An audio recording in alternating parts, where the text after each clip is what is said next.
is about the importance of production management. Hello students.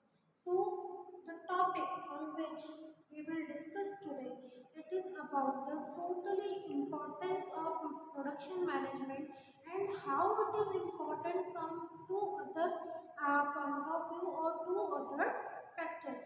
दो अलग तरीकों से कैसे प्रोडक्शन मैनेजमेंट जो है वो महत्वपूर्ण होता है, किन दो दिशाओं में, किन दो लोगों के पॉइंट ऑफ व्यू से, किन we can say the customer point of view and another one we can say in the form of business firms, how it is having the importance in different two directions. ठीक है, कैसे दो अलग अलग तरीके में, अलग अलग दिशाओं में प्रोडक्शन मैनेजमेंट का अपना महत्व है। ये प्रोडक्शन मैनेजमेंट क्यों इम्पोर्टेंस रखता है, क्या महत्व रखता है किसी भी ऑर्गेनाइजेशन के अंतर्गत। As you know, it is our subject is production and material management, and it is the last topic of our first unit also. ठीक है, तो अब इम्पोर्टेंस मतलब महत्व रखना। ठीक है, प्रोडक्शन मैनेजमेंट का अपना महत्व है। प्रोडक्शन डिपार्टमेंट है, हमें पता है प्रोडक्शन होता है, चीज़ें प्रोड्यूस होती हैं, बिक जाती हैं, लेकिन उनके जो इम्पोर्टेंस होते हैं वो ज़्यादा इम्पोर्टेंट होते हैं, वो ज़्यादा महत्वपूर्ण होते हैं। क्यों? क्योंकि वो सिर्फ प्रोडक्शन के अलावा दूसरी भी ऐसी चीज़ें होती हैं जिसमें अपना कॉन्ट्रीब्यूशन, जिसमें अपना योगदान देते हैं। हाँ, ये इनडायरेक्टली हमसे छुपे हुए रहते हैं, लेकिन इनका इम्पोर्टेंस हमको पढ़ने के बाद में क्या आता है, समझ में आता है कि अच्छा, that's why such kinds of departments are having too much importance into the organisation. Okay, so let's start the discussion. First is the importance to business firm. पहले जो हम डायरेक्शन की बात कर रहे हैं वो है हमारे बिजनेस फर्म के पॉइंट ऑफ व्यू से, किस तरीके से बिजनेस फर्म्स के लिए प्रोडक्शन मैनेजमेंट का इम्पोर्टेंस होता है। तो first of all it is about the accomplishment of firms objective. First of all, whenever the production management is contribute towards the production related activities, that means here is also accomplishment the firm's objective to start to fulfilling the objectives of the firm। यहाँ से क्या start हो जाता है कि जो business का objective है, जो किसी संस्था का उद्देश्य है, बिजनेस फर्म का जो उद्देश्य है, ऑब्जेक्टिव है, उसको फुलफिल करना। तो किसी भी संस्था का उद्देश्य क्या होता है, गेनिंग प्रॉफिट, अर्निंग मनी। ठीक है, यही उद्देश्य होता है कि भाई पैसे कमाना, प्रॉफिट अर्न करना। अब इस प्रॉफिट अर्न करने से प्रोडक्शन मैनेजमेंट का क्या संबंध, क्या रिलेशन रखता है प्रोडक्शन मैनेजमेंट। तो सीधी सी बात है कि how you can earn money if you are producing your product, if you are giving your services into the market, that means on behalf of your product और services you will take the money from customer. ठीक है, free में तो आप services नहीं देंगे, products नहीं देंगे। तो यहाँ पर ऑब्जेक्टिव फुलफिल होना स्टार्ट हो जाता है with the help of production department, because more and more production will be completed, so selling will start, है ना, in a contest of the product is produce. कितने प्रोडक्ट प्रोड्यूस हुए हैं उस बिहाफ में सेलिंग होना क्या हो जाता है, स्टार्ट हो जाता है। जितनी ज़्यादा सेलिंग होती है उतना ही ज़्यादा मुनाफा होता है। तो सीधी सी बात यह है कि if you are increasing your production capacity, that means ultimately you can increase the selling capacity also. जैसे जैसे प्रोडक्शन बढ़ता जाता है वैसे वैसे सेलिंग बढ़ती जाती है, जैसे जैसे सेलिंग बढ़ती जाएगी वैसे जैसे प्रॉफिट बढ़ता जाएगा। तो first importance as a form of business firms, तो it helps to accomplish the profit और firms objective. Next importance is the reputation, goodwill and image. क्या होते हैं ये तीनों शब्द आपने सुने होंगे। रेपुटेशन है, मार्केट में हमारी अच्छी गुडविल है, हमारी अच्छी इमेज बनी हुई है मार्केट में। तो ये क्या है, ये this all things are intangible benefits of your company, benefits of your industry. That means कि ये वो सारे इंटेंजिबल चीज़ें हैं जो कि आपने मार्केट में अर्न की है। कैसे कि अगर आप बेहतर प्रोडक्ट मार्केट में अवेलेबल कर पा रहे हैं तो आप देखते हैं कि मार्केट में आपकी एक अच्छी इमेज है। अगर हम बात करेंगे सैमसंग रिलेटेड इलेक्ट्रॉनिक अप्लायंसेस की, अगर आप बात करेंगे वुडलैंड की, it is also a brand in term of footwear. तो ये वो सारे प्रोडक्ट हैं जिनकी मार्केट में अच्छी रेपुटेशन है, अच्छी इमेज है। अब ये इमेज किसी ने बनाई है क्या, ये इमेज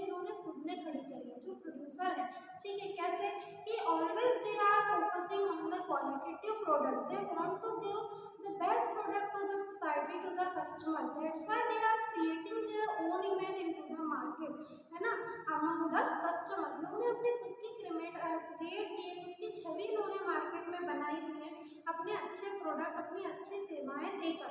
आज अगर जितने भी प्रोडक्ट्स हैं, अगर कोई भी बिजनेस फर्म है तो वो कैसे जाना जाता है। अगर हम बजाज के पेन्स की बात करें, अगर हम अभी जो ल्यूमिनस के नए पेन्स आए हैं मार्केट में, अदर एलईडी बल्ब्स आए, बहुत सारे प्रोडक्ट्स आए हैं, तो ये मार्केट में आए हैं तो ये कैसे नाम कमाएंगे, सिर्फ सेलिंग करके, सिर्फ ज़्यादा पैसा कमा के नहीं। They are also fulfilling the society needs, ठीक है। They are giving the best quality products to the customer, so they are getting the satisfaction from those products. अगर customer satisfied हो रहा है, so next time they will again purchase your product and suggest to their relatives, their friends also. अगर आपके product से वो क्या है, सेटिस्फाइड है, कोई भी प्रोडक्ट खरीदने जाएंगे तो वो अपने फ्रेंड्स को, अपने कलीग्स को, अपने रिलेटिव्स को सजेस्ट करेगा कि अच्छा कोई फ्रेंड खरीदने जा रहा है यार, ल्यूमिनस का लेना, बड़ा अच्छा प्रोडक्ट है। तो अब ये ल्यूमिनस के जो कंपनी का मालिक है, उसने आकर उस कस्टमर से सौदा नहीं किया, ठीक है, उसने तो सिर्फ अपना प्रोडक्ट दिया है, बेस्ट क्वालिटी के साथ दिया है, ताकि खुद लोग माउथ टू माउथ पब्लिसिटी कर रहे हैं उस प्रोडक्ट की। तो it is the way that how they earning, how they creating there image into the market. इस तरीके से मार्केट में रेपुटेशन, गुडविल, अच्छा नाम कमाया जाता है। कैसे? अच्छा प्रोडक्ट। नाम दो तरीके से कमाया जाता है, या तो अच्छा करके या बुरा करके। अगर आप बेकार क्वालिटी का प्रोडक्ट दे रहे हैं तो भी आपकी मार्केट में इमेज बनेगी, लेकिन वो नेगेटिव इमेज बनेगी कि वो इमेज थोड़े दिन की होगी और आप मार्केट से वैनिश हो जाएंगे, गायब हो जाएंगे, प्रोड्यूसर को भी पता चलेगा। तो always try to give the best quality products and affordable price to the customer. Next importance helps to introduce new product. अब जो प्रोडक्शन मैनेजमेंट का अगला इम्पोर्टेंस है वो क्या कहता है कि जितने भी न्यू प्रोडक्ट मार्केट में इंट्रोड्यूस होते हैं, जितने भी नए प्रोडक्ट्स मार्केट में आते हैं, तो बिजनेस फर्म्स का अगर ऑलरेडी कोई प्रोडक्ट मार्केट में एग्जिस्ट करता है, मार्केट में बना हुआ है, तो it is easy to those type of company कि उनको मार्केट में वापस से रिक्रिएट करने की जरूरत नहीं होती अपने नाम को। स्टार्टिंग से उनको सब कुछ शुरू नहीं करना होता है। They are already surviving into the market, just they are giving the other products, है ना, उन्हीं अलग प्रोडक्ट्स को उसी नाम से मार्केट में क्या किया जाता है, सेल आउट किया जाता है। जैसे अभी तक आपने देखा होगा कि जो डिफरेंट डिफरेंट प्रोडक्ट, अगर हम बात कर लें कि बिस्किट की, हम बिस्किट्स के रेंज की अगर हम बात कर लें, तो अलग अलग पार्ले के बिस्किट हो गए, सनफिस्ट के बिस्किट्स हो गए, ठीक है। तो ये जो मार्केट में बने हुए हैं, अगर हम ये इस नाम से किसी दूसरे प्रोडक्ट को लाते हैं, जैसे लोगों को नहीं पता होता है कि हमें मतलब पता है कि Parle G they are just the manufacturers of biscuits, लेकिन पार्ले के और भी प्रोडक्ट्स, छोटी छोटी जो कैंडीज आती हैं वो भी पार्ले की मार्केट में अवेलेबल है, लेकिन आज तक कभी उन चीज़ों का एडवर्टीजमेंट ही नहीं किया गया कि कस्टमर उसको समझे। तो अब उन पर फोकस किया जा रहा है, अब उन चीज़ों को मार्केट में दिखाया जा रहा है, क्योंकि जब देखेगा कस्टमर तभी तो खरीदेगा, तभी तो उसको पता चलेगा कि अच्छा ये प्रोडक्ट भी पार्ले का है। तो just they are now emphasising on the name and fame, तो उसी से बढ़ेगा। तो यहाँ पर किसकी बात हो गई कि जो न्यू प्रोडक्ट कंपनी की तरफ से इंट्रोड्यूस होने वाला है, तो ऑलरेडी आपका प्रोडक्ट क्योंकि मार्केट में पहले से चला आ रहा है, लोग आपके नाम से, आपकी कंपनी के नाम से अच्छे तरीके से परिचित है, तो generally they can easily believe और purchase your product. Next is the optimum utilisation of resources. How they can use optimum level utilization the resources which is available in the organization, or naturally those products are available, ठीक है, जो products available है, उन resource available है, उनका ज़्यादा से ज़्यादा अधिकतम उनका क्या करना, यूटिलाइजेशन करना, उनका उपयोग करना, कम से कम उनमें से वेस्टेज निकले ये कोशिश करना, ठीक है। क्योंकि अगर वेस्टेज ज़्यादा निकलता है तो वो टोटली आपका उसमें पैसा क्या हो जाता है, खराब हो जाता है। लेकिन अगर अवेलेबल रिसोर्स का आप ज़्यादा से ज़्यादा यूटिलाइजेशन करते हैं तो उसके फायदे भी कंपनी को मिलते हैं, उससे कॉस्ट कम हो जाती है और दूसरे भी बहुत सारे बेनिफिट्स होते हैं। तो आप जितने अवेलेबल रिसोर्स का ज़्यादा से ज़्यादा यूटिलाइजेशन करेंगे उतना पैसा आपकी जेब में बचेगा, उतना मैन्युफैक्चरर को कम खर्चा करना पड़ेगा। ठीक है, मैन्युफैक्चरर का कम खर्चा होगा तो कस्टमर की पॉकेट पर भी लोड कम पड़ेगा, है ना, क्यों, क्योंकि प्रोडक्ट की रेट आगे से ही कम आएगी तो आपको उसके लिए ज़्यादा देने की ज़रूरत नहीं है। तो it is about the optimum utilisation of resource. Production department का इसीलिए महत्व बताया गया है कि जितने भी रिसोर्स अवेलेबल होते हैं, जितने भी संसाधन उपलब्ध होते हैं, उन संसाधनों को एक अधिकतम स्तर तक क्या किया जाना चाहिए, उपयोग किया जाना चाहिए, ताकि उनसे जो वेस्टेज है, निकलने वाला जो वेस्टेज है वो कम से कम हो और हमारा जो पैसा उसमें इन्वेस्ट हुआ हो उसकी भी हानि कम से कम हो। Last is minimise cost of production. How they can minimise the cost, तो how much you will increase the production, जितना आप प्रोडक्शन को इंक्रीज करते हैं उतनी ही कॉस्ट क्या हो जाती है, कम हो जाती है। कैसे, इसको समझ लो डिटेल में, क्योंकि बार बार मैं कहती हूँ कि प्रोडक्शन बढ़ाते हैं तो वही कॉस्ट कम हो जाती है। वो ऐसे कम हो जाती है कि जैसे मान लो कि जबलपुर से रॉ मटेरियल का कोई बहुत बड़ा ट्रक आपकी ऑर्गेनाइजेशन में आपने मंगवाया है for the purpose of production, उत्पादन के लिए। अब अगर जबलपुर से वो ट्रक आया है तो डेफिनेटली कि आपको अच्छा खासा पैसा उसके लिए ट्रांसपोर्टेशन के लिए देना होगा। रॉ मटेरियल आपने जिस सप्लायर से खरीदा है उसको जो पैसा देंगे वो तो है, फिर उस ट्रक में से वो जितना भी रॉ मटेरियल है उसको उतरवा कर अपनी कंपनी में रखवाने के लिए आपने 4-5 लोगों को इंगेज किया, मजदूरों को लगाया, जिनको आप वेजेस उनकी मजदूरी देंगे वो अलग, तो पेट्रोल डीजल का जो खर्चा निकला वो अलग। ये सारी चीज़ें मिलाकर हो गया एक बड़ा एक्सपेंसेस, जो कि सिर्फ सामान सप्लायर के वहाँ से आने को लेकर हमारी ऑर्गेनाइजेशन के स्टॉक रूम में रखाया है, वहाँ तक का ये खर्चा मैंने सिर्फ अभी आपको बताया। अब इसमें जो एक्सपेंडिचर हुए वो 4-5 अलग अलग तरीके से हुए। अभी प्रोडक्शन स्टार्ट नहीं हुआ, अभी सिर्फ रॉ मटेरियल आया, प्रोडक्शन स्टार्ट होगा तब सोचो कैसे और खर्चा बचेगा। अब मैं बात कर रही हूँ उस खर्चे को अगले टाइम कम करने की, तो कैसे कि भाई जब आपको मालूम है कि जबलपुर से अगर कोई ट्रक आ रहा है या किसी भी दूसरी प्लेस से कोई प्रोडक्ट रॉ मटेरियल आ रहा है, तो अगर आप उसको बल्क में मंगवा लेते हैं तो ये जो खर्चा हुआ ये सिर्फ एक बार का है ना। अगर आपने उसको बल्क में नहीं मंगाया है तो हो सकता है कि 2 से 3-4 बार आपको वापस से इस खर्चे को क्या करना पड़े, अफोर्ड करना पड़े, ये खर्चे बार बार आपके ऊपर आएंगे।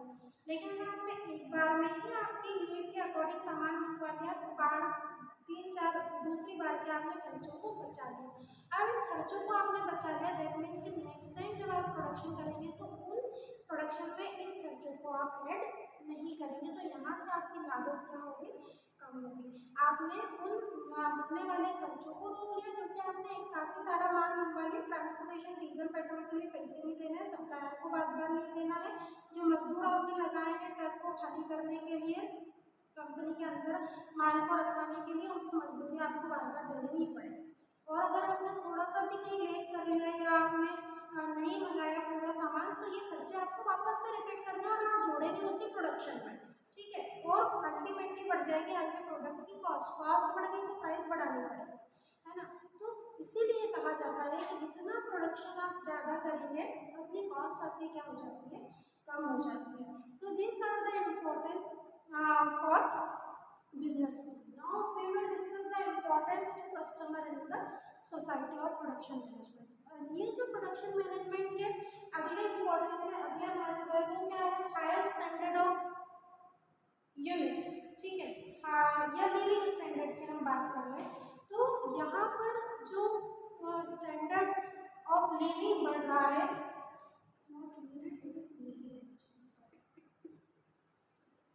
यहाँ पर हम हायर स्टैंडर्ड ऑफ लिविंग को बढ़ाने की बात कर रहे हैं कि देखो क्या होता है कि अगर मार्केट में आपके प्रोडक्ट की डिमांड होती है, आप इतना ज़्यादा प्रोडक्शन अगर आप करते हैं दैट मीन्स कि so many numbers of employees required, उतने ही ज़्यादा आपको एम्प्लॉयज़ की क्या होती है, नीड होती है, एम्प्लॉयज़ की नीड होती है, आपको मजदूरों की आवश्यकता होती है, that means you are indirectly generating the employment. आप अप्रत्यक्ष रूप से क्या कर रहे हैं, रोजगार निर्माण के लिए आप कार्य कर रहे हैं कि भाई जितने ज़्यादा लोग नौकरी पर होंगे उतनी ही उनकी अर्निंग ज़्यादा होगी, ठीक है, अर्निंग ज़्यादा होगी तो they can increase, they can we can say that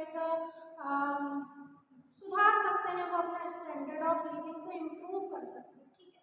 तो अब अर्निंग ही नहीं है, व्यक्ति सुबह से शाम तक खाली बैठा हुआ है, रोजगार के कोई अवसर नहीं है, सिर्फ दो रोटी की व्यवस्था है, इसके अलावा वो अपने दूसरे फॉर्म्स को, अपने दूसरे शौक को पूरा नहीं कर पा रहा, तो वो अपने लिविंग स्टैंडर्ड को कहाँ से सुधारेगा। But how much you can generating the employment, that means you are giving the job to the other ones to society, that means you are creating the job opportunities. यहाँ पर आप क्या कर रहे हैं, जॉब अपॉर्चुनिटीज को create करें। जितने ज़्यादा लोगों के पास जॉब होगी उतना ही लिविंग स्टैंडर्ड क्या होगा, सुधरेगा। लोगों के पास जॉब ही नहीं है तो वो कैसे अपने लिविंग स्टैंडर्ड को सुधारेंगे, कैसे अपने रहन सहन के तरीकों को वो सुधारेंगे, ठीक है। तो it is the production management का ये इंपॉर्टेंस हो गया कस्टमर और सोसाइटी के टूवर्ड्स कि भैया ज़्यादा से ज़्यादा जॉब दो, क्यों दो, क्योंकि प्रोडक्शन बढ़ रहा है, प्रोडक्शन बढ़ रहा है, सेलिंग बढ़ रही है, ज़्यादा से ज़्यादा जॉब बढ़ रहा है, जॉब बढ़ रहे हैं तो नौकर हमारे यहाँ, मजदूर हमारे यहाँ, एम्प्लॉयज़ हमारे यहाँ लगे हुए हैं काम करने के लिए दिन रात, उनको उस बिहाफ पर अच्छी खासी सैलरी मिल रही है, वो अच्छा कपड़ा पहन रहे हैं, अच्छा खाना खा रहे हैं, उन्होंने बाइक भी खरीद ली है, दैट मीन्स कि they are increasing their living of standard, ठीक है। वो अपने रहन सहन, अपने जीने के तरीके में वो क्या ला रहे हैं, सुधार ला रहे हैं। तो ये प्रोडक्शन देखो इस तरीके से इम्पोर्टेंट लगता है। अगला है जनरेट एम्प्लॉयमेंट, जो मैंने कहा कि प्रोडक्शन बढ़ेगा तो उतने ज़्यादा मजदूरों की, एम्प्लॉयज़ की आवश्यकता होगी, वर्कर्स की आवश्यकता होगी। जितने ज़्यादा वर्कर्स की, ये सिर्फ किसी एक कंपनी के, कितने, अभी तुम तुम्हारे आसपास निगाहें घुमाओगे तो तुमको अलग अलग प्रोडक्ट दिखेंगे और तुम्हारा ध्यान जाएगा कि अच्छा इन प्रोडक्ट्स को बनाने में भी तो एम्प्लॉयज़ लगे होंगे, वर्कर्स लगे होंगे, दैट मीन्स कि उन वर्कर्स के पास जॉब है, उन वर्कर्स के पास जॉब है, दैट मीन्स उनको सैलरी मिलती है, सैलरी मिलती है मतलब वो अपना लिविंग ऑफ स्टैंडर्ड सुधार सकते हैं, ये मैं कहना चाहूँ। तो यहाँ पर इतने सारे, ये तो सिर्फ हमने 4-5 प्रोडक्ट जो अभी तुम्हारे पास में अवेलेबल है उनकी बात करें, ऐसे कितने प्रोडक्ट हैं जो दुनिया में बनते हैं और उन प्रोडक्ट को बनाते एम्प्लॉयज़ हैं, ह्यूमन रिसोर्स ही बनाते हैं, दैट मीन्स कि दे आर हैविंग जॉब्स, उनके पास क्या है, एम्प्लॉयमेंट की अपॉर्चुनिटीज़ है, रोजगार के उनके पास अवसर है, रोजगार है, नौकरी कर रहे हैं, दैट मीन्स उनको पैसा भी मिल रहा है, ठीक है, सैलरी के फॉर्म में। तो यहाँ पर जो प्रोडक्शन मैनेजमेंट ने किस तरीके से हेल्प कर दी कस्टमर और सोसाइटी के, उसने एम्प्लॉयमेंट को जनरेट कर दिया, उसने रोजगार के अवसरों को बढ़ावा दिया है, रोजगार के अवसर नए नए निकल के आ रहे हैं, लोगों को काम मिल रहा है, काम मिल रहा है तो पैसा मिल रहा है, उनके लिविंग स्टैंडर्ड में सुधार आ रहा है। जो लोग खाली बैठे हुए हैं अब उनके पास भी क्या है, एम्प्लॉयमेंट है, रोजगार है, वो काम कर रहे हैं। अगला है स्प्रेड इफेक्ट। अब स्प्रेड इफेक्ट क्या होता है कि this all things are inter related to each other, सारी चीज़ें एक दूसरे से क्या होती है, जुड़ी हुई होती है।